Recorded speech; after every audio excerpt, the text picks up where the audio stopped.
Filling out the ages and stages questionnaire, one of the things I love is that it's super easy to fill out. A lot of times I've done it just on paper, meaning they mailed it to me and I've been able to fill it out with my daughter. But then I like to submit it online, which is great because I'm really bad at mailing things back. At Help Me Grow, we use the ages and stages as one of the baselines to help us understand what's going on with the child and how to support the parent. We also use it as a jumping off point to discuss with the parent development and what's going on with their child.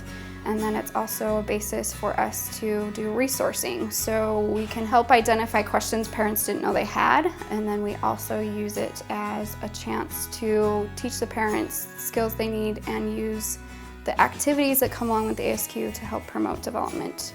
Doing the screenings with Juliet, I've been noticing her personality come through, just with things that she likes to do with each activities, things that interest her, things that don't interest her when you try to do them. I've noticed her strengths. I've noticed things that she's naturally good at, which surprised me.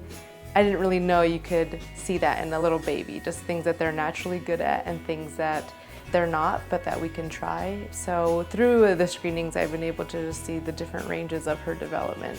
Developmental screening is important for a couple different reasons, mostly for the parents to have that knowledge of child development, to know how to discipline and interact and play with their kids. It's also important because the earlier we can detect things, as we're learning more about brain development and things like that with kids, the more impact we can have in decreasing things that are an issue in children's lives. It's been really beneficial, I think, for me as a mom because I've been able to look at it as spending time with my daughter doing activities as opposed to just, okay, we have to fill out these questions, so we have to do it now. And what's really nice is that the ages and stages questionnaire gives parents that flexibility.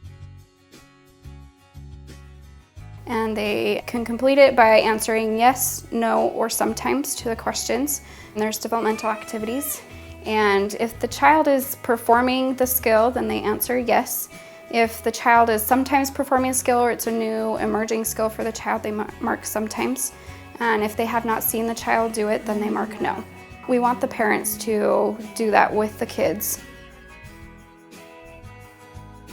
And what's really great about care coordination is that they take the time to not only go over the results, but ask you questions about how are you feeling about your child's development. And it kind of opens up the door to freely to say like, well, you know, I was wondering about this question that was on the ASQ, you know, how does that affect my child's development? Or even sometimes if everything's going well on that aspect, you may have another parenting questions like, how do I get my child to sleep all night?